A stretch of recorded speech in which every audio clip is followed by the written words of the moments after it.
Hey guys, Enigmatic Mr. L here, and welcome to what is probably the finale of my series of going through Fire Emblem games giving all of the playable units personal skills. Seeing as how Marth's games have already been remade, same thing with Gaiden with Echo Shadows of Valentia, most likely this will be the end of this little series I have, ending with Fire Emblem Awakening. So, quick recap of the rules. I'm assuming either a ROM hack that does nothing except add in these skills, or a faithful remake. Mostly looking at what makes sense for the unit character wise, but also just things that make the game, I think, more fun to play. Certain skills might be unbalanced, but this is the same game that gives us Robin while also giving us Donald, so make of that what you will. I'm not factoring in the spot pass units like Walhart and Versa, that sort of thing. They're only available pretty much post game, and it's debatable whether or not it's even canon they survive. Like, personally, my headcanon is Imran died, all the Walhart, etc. died. This is just kind of war what if. With that out of the way, let's just get on with the list, starting with Robin, our avatar unit. Now that strategy. Unit gains skill effects of first equipped skill of paired up partner. Robin's whole deal is he has access to pretty much every class, excluding the unique ones like Dancer or Lord. The idea is kind of like reclass him, give him up like some powerful skills for settling down like his final class. And I wanted a skill that kind of reflects that. In addition to be able to reclass to get a bunch of different skills, he learns from example. He learns from his allies fighting in arms. So whatever their first equipped skill is, he gains that effect as well. Next up is Crom, Loyal Friend. Unit always performs dual strikes when paired up with a unit and vice versa. So if he's being supported by another unit, that unit will always perform dual strikes. Wanted to kind of just emphasize Crom as like an ally to Robin, as well as like the rest of the shepherds fighting alongside of them. And I think a good way to reflect that is even with like a low support, you have a guaranteed follow-up attack, or basically the equivalent of a follow attack. I think this will especially help with the early game if you're pairing up your units when like their support levels are low. The chance of them like activating dual strike is fairly low. Crom's personal skill will help a lot with that. And then as the game goes on, as you start building up support, it'll probably be less useful, but being useful like early game, having a slight boost late game, because I don't think you can really get 100% guaranteed with dual strikes. I think that's a good skill to have. Lisa, self-sustaining. When healing an ally, this unit recovers the same amount of HP. So basically just live to serve, but I think this would be very useful for like your first game healer. If she ends up taking damage, like, okay, do I have to spend this turn healing her, use an item, or heal this other unit? Now you can kill two birds with the price of one. Would make the early game, I think, less tedious. Frederick, Collector. Luck percent chance to gain a random item when using the wait command. This is based on the fact of like support conversations like Crom and such that he ends up like collecting pebbles. So those like shining event tiles you see kind of scattered throughout maps. Anytime you use the wait command, Frederick has a chance to say, oh, what's this? And you could get something completely useless, or could get like a good weapon, just like the event tiles are in general. Sully, don't underestimate me. Unit deals +3 damage to higher level foes, add +20 for promoted classes. Sully doesn't like being looked down upon, like especially as a girl thinks she can't fight. Could have a skill associated with that, whether like her partner is male or like opponent's male or something. But I just figure like with the higher level units, like they're kind of looking down on her as I could take her. She's like a less unit. Sully shows them what's what. She's inspired to fight harder. Virion, Archest of Archers. Unit can counterattack at one range using a bow. So Virion, for a while, is like the only default archer you get, and he prides himself being the archest of archers. So I wanted to make him the, if you want an archer, you're not if you're like reclassing others, then Virion stands out among his archer peers because he's the only one that basically has the counter strike skill. That's one of the big things holding archers back. They have no enemy phase, but solving that problem would help a lot with Virion early game, and it would help him like stand a niche role. Like, sure, bows aren't very good in general, but being able to counterattack solves one of their major weaknesses. Stall, always hungry. Unit gains +4 strength for one turn after using a healing item or a tonic. Stall's basic characteristics are he's average and he's always hungry. So the idea is like once you give him like a vulnerary or tonic, he gains +4 strength. He's finally full. He's fighting harder, and just like that, he's immediately hungry again. So the buff kind of wears off right after that. Let's use another healing item. Vake, Panic. Unit gains +50 avoid if no weapon is equipped. This is basically just a cheeky reference to when you first get Vake, he forgets his weapon. Maybe he's used to that. He's kind of like scurrying about, like looking for where he dropped it. Long term skills not going to be very useful because why would you send an unarmed vacant or anything? But I think it's a funny skill to have. And in the very short term, and you can like have him maybe dodge tank a bit before Muriel gets there, and you trade him over an axe. So I think this works. Muriel, Studious. Unit gains weapon slash staff EXP 1.5 times as quickly. This is basically just like Disciplined, except a little less good, since Discipline is already skilled in this game. I think it fits in with Muriel's character. The more she studies weapons, stabs, tomes, she's able to wield the higher ones at a quicker rate compared to her peers. Sumiya, Animal Lover, grants +1 to all non movement stats if adjacent to a mounted ally. The two things Sumiya is best known for are being a klutz and loving animals, having a strong empathy and understanding with them. I didn't really know how to transfer being a klutz into like a positive skill, so I just went with kind of version of what Marianne has in Three Houses. But instead of healing, she just fights harder because she really wants to protect her animal friends. Next, we have Lonku, Genophobia. Gains +20 crit, but lose 10 hit against female opponents. It's mentioned in some of Lonku's support conversations, like with Cordelia and Maribel, that in the heat of the battle, his fear of women doesn't really get in the way of like protecting them. But I think opponents, it works a little bit differently, as it's implied. That's why he lost to quote unquote Marth. The idea behind it is he's eager to get this fight finished when he sees like a female opponent, hence the extra crit, but he also loses some of his calm, cool, collected composure, so he's more likely to miss the attack. Rickon, Look Up To. Unit gains +10 hit and avoid if Crom is within 3 spaces. Pretty straightforward. Crom is Rickon's hero, so when Crom's nearby and watching, Rickon's inspired to fight harder, which in this case, making sure he hits his target and being more likely to dodge. Maribel, Wretched Beast. Risen within 3 spaces, suffer -30 to hit. The idea behind it is like Maribel, some quote, like Wretched Beast, like disgusting thing. She has such a sharp tongue that even though these hideous monsters, they're get so like self confidence gets so low they're like have a hard time hitting their mark. -30 to hit is pretty bold or pretty big, especially within 3 spaces. But surprisingly, the Risen don't actually show up in that many maps. There's like by the time Maribel joins, there's like 5 or so in the main campaign, maybe like a few paralogs. Beyond that, they're mostly relegated to grinding, so I don't think it'd be too overpowered. Panay, Superior Hearing, grants +10 avoid. Basically just Ulki's skill from Path of Radiance to Radiant Dawn. As a tackle, she has superior sense of hearing, which translates over to she's more likely to hear an enemy attack like coming and be likely to dodge it. Gaius, Sugar Rush. Unit has 5 extra speed at the start of map, which depletes by 1 for 5 turns. The idea here is before battle, Gaius like stuffed down a donut or some candy or something. He's getting that high from that sugar rush, but it gradually wears off. Cordelia, Beauty to Admire. Male enemies within 2 spaces lose 15 avoid.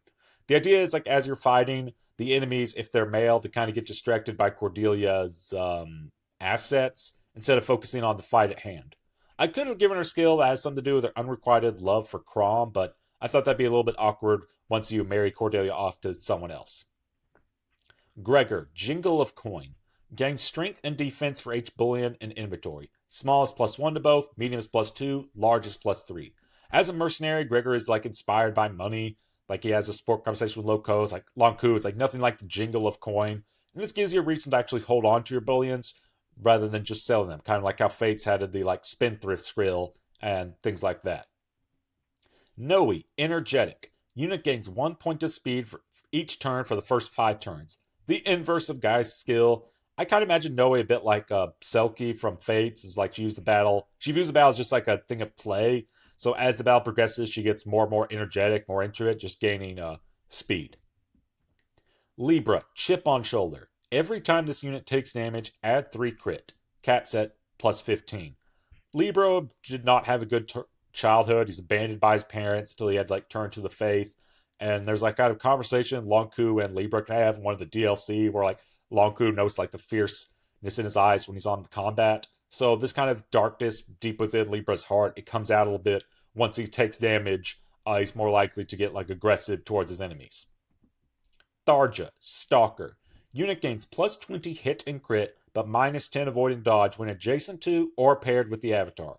This is similar to how like Faye and Fire Emblem Echo Shadows of Valentia has this like support with Alm that I think it grants like plus crit or something, but it lowers her like hit or avoid or something. One of the few supports that have a negative impact. The idea is like when Robin's close by, the archer's much more likely to want to impress, to show off, hit the enemies, crit them. But she's either not concerned with her own well being or like kind of forgets about it. So she's also more likely to take hits and retaliation. Olivia, flee from embarrassment. Unit gains +1 movement if no weapon is in inventory. Olivia's a very shy character. She doesn't view her dancing as good. The idea is like once she finds she's like in combat, but she forgot a weapon, she gets so embarrassed she wants to like run away. The skill is completely useless or almost useless if you like reclass Olivia. But as a dancer, I think it'd be pretty potent, as most players would probably have rather have an additional point of movement than just the minor chip Olivia can possibly deal on enemy phase. Church, slow fuse, gain +30 crit after 15 turns. It's mentioned that Church is like the scariest when angry, but she's generally a kind person. I imagine she has a very long fuse, like she's slow to angry, but when she gets angry, oh boy. The idea is behind it as the battle's progressing, as she's seeing the enemy like refusing to die, as herself and her allies are taking damage, keeps the anger bottled up inside, just letting it passively build until after 15 turns, she lets it all out at once in the form of a massive crit bonus. Henry, go out with a bang. When unit is at 50% HP or less, this unit and all enemies within 2 spaces lose 10 HP after each combat, but said damage can't kill Henry or other units. This is basically just a reworking of Saizo's skill from Fates, and while I didn't care for that skill that much, I think it really fits with Henry as a character. Like his death quote, some supports he mentions wants to have a very gruesome death, so having like a flash of death, something that's more likely to kill him but take enemies down with him, I think is very fitting for him. Lucina, keep you safe. When supporting another unit or being supported, always activate dual guard on second attack if lead unit gets doubled. I wanted to have her skill be a parallel to Crom's, who always activated dual strike, but always activating dual guard seemed a little too broken. So this is kind of like a reworking of like the wary fighter skill. Your unit can still double just fine if they have sufficient speed, but as long as they have Lucina backing them up or Lucina's being packed up, they basically just can't get doubled. Seri, quick strike. If unit's HP is 50% or higher, follow-up attack, if possible, happens consecutively. Sword Masters are known for their speed and skill. Want to give her skill that kind of capitalizes in on that. This is like Desperation from Three Houses, but whereas that skill required you to be at a low certain HP threshold, this one requires you at least 50% HP, because without that, you don't have the stamina. I imagine Seri doesn't have the stamina to strike consecutively. Basilio, near death experience. Unit gains +10 to hit, crit, avoid, and dodge when at 25% HP or less. This is a reference to the fact that he was basically at death's door after he fought Walhart. So once he's almost dead, that adrenaline rush like kicks in. So I'm not going down like quite yet. It's a pretty big bonus, but 25% HP is a steep requirement cost. Flavia, fearless leader. When paired up as the lead unit, deal +2 damage and take 2 less damage. This is a reference to how like Flavia and Basilio are like fighting to have control over Regna Ferox, and currently she's the one in control. So just as she enjoys being like control of that territory, I think she also would enjoy being control like when she's paired up with someone, but she's in the lead. Donald, farm boy. Unit can use lances regardless of class. I think this fits in narratively. Like Donald doesn't know how to fight, but he knows how to like wield a lance, maybe like a pitchfork or like a scythe. That sort of thing. So even when he transforms into like more combat class, his old habits still carry over with him. And from a gameplay perspective, one of the big things holding Donald back is because the stat caps on villager are so low, you're most likely going to change him to mercenary or fighter. And no matter what after that, he can't use lances. This allows him to keep his lance rank and keep working up from that. This is a skill that's completely useless when you first get Donald. It's useless without a reclass, but without a reclass, Donald is also pretty useless, so I think it's fine. Anna, Gold Rush. When finding an item on event tiles, it will always be a medium bullion.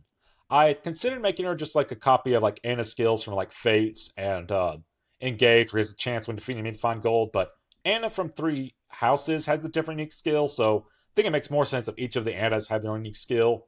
The idea is she can still get weapon proficiency when landing on event tiles. She can still gain experience, but when she finds an item, she has like an eye for gold, it's always going to be a bullion. Owen, Slaying with Style. Unit deals quadruple damage on critical hits. Owen's a very flashy character, both like in his speech and both like as a Myrmidon. I think it makes sense that he's like has a kind of a crit build stand, kind of like a build for crits. And I think when he does said crits, he does even extra damage. Inigo, Dance in Progress, adds +1 strength and speed to allies when rallying. The obvious choice for Inigo would have him some sort of passive buff when near like a female ally, but then it'd be kind of strange in Fates when he appears as Laszlo that he doesn't have that buff. So I want to have him very similar skill to what he has in Fates. So the idea is he's still working on the dance. He has to have a rally inherited by one of his parents or reclassed. But then by the time he transitions to Fates, he's perfected the dance. Even without a rally, he can add +1 strength and speed. Brady, Avoiding Bloodshed, grants +20 avoid but -10 hit. Brady does not like combat, so this skill kind of reflects that. He wants to dodge the attack, but I imagine also if you reclass him from like his starting class where he can't fight, even when he has combat potential, I imagine he has like shaky hands. He'd like the thought of taking another life kind of disturbs him, so he's more likely to dodge, but also less likely to hit in return. Kjell, Wonder Guard, level percent chance to negate all damage. This is basically just Pavice or Great Shield as it once worked in Genealogy of the Holy War, Thracian 776, and I think like the GBA games, at least like Sacred Stones, had that as a skill for generals. Kjell, outside of reclassing, is the only armor knight / general that you get, so I wanted to give her a skill that reflects that. And yeah, +20% chance to just completely negate all damage is really good, but it's not something you just guarantee rely on, so it'll be fun when it activates, but I don't think it'll be too overpowered or broken. Cynthia, Heroine. Unit deals +2 damage when counterattacking.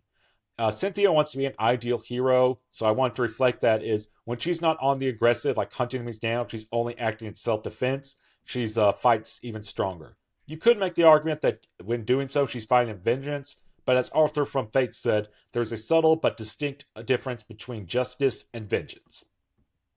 Severa, Overly Aggressive. If unit lands a critical hit, follow-up attack if possible is guaranteed to crit. This is the same skill it gave Rutger in Binding Blade. The idea was to make her a similar personal skill to what she had in Fates, while not the exact same thing. So I think learning how to like land double critical hits, then transition over to Fates when your partner gets critical hit, that just kind of instinct sort of carries over. Jerome, Let Loose. Gain +15 crit if not supported by another unit. Pretty straightforward. Jerome wears a mask. He doesn't want people like seeing his emotions, friend and foe alike. So when he's not has like allies very close by, he can let loose a little bit more plus crit. It's a pretty steep requirement to not have him like be paired up or have like someone like adjacent to him. So I think +15 crit is fine. It's not going to be like game breaking or anything.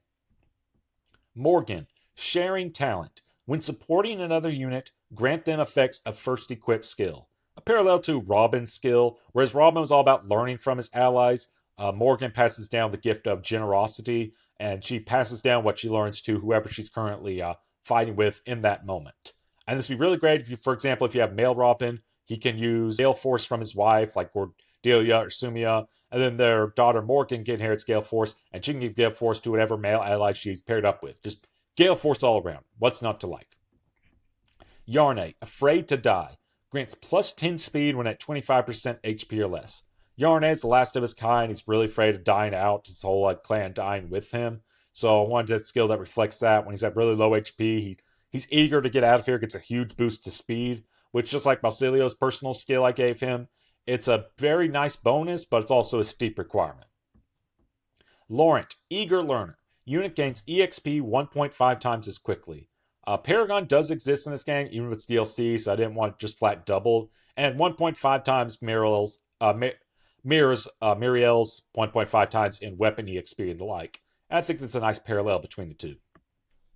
Nord, Bipolar. Each turn, unit gains +1 to a stat at random, resets each turn. So turn 1, she'll gain plus strength. Turn 2, that strength goes away, then it's like plus luck. Turn 3, that luck goes away, then it's plus skill. So on and so forth. I don't think it'll be that impactful, like +1 to a stat that you can't even like plan out what it's going to be isn't that impactful, but I do think it's very flavorful. Nog, Get Serious. Unit gains +10 skill when at half HP or less. Unlike her mother, Na's the much more like serious person. So when she sees that she's taken severe damage, she's at a disadvantage, she's like, okay, I need to focus up. And yes, plus 10 skill helps with her landing attacks, but also it's going to help with any sort of skill activations that she's gotten from inheritance from her parents or by reclassing. Tiki, role reversal. Adjacent units gain 1.2 times as much experience. Regardless of her physical age, Tiki was just kind of a little girl trying to like Bantu as a mentor. And here, now that she's matured a bit, she knows that it's her time to pass on like the experience to other units. So anytime they're near her, she's able to help instruct them so they can gain EXP more quickly. And that is my list. As always, thank you so much for watching. Any comments or critiques of skills I gave, any ideas for better ones, please let me know in the comments below. This is Enigmatic Mr. L, signing out.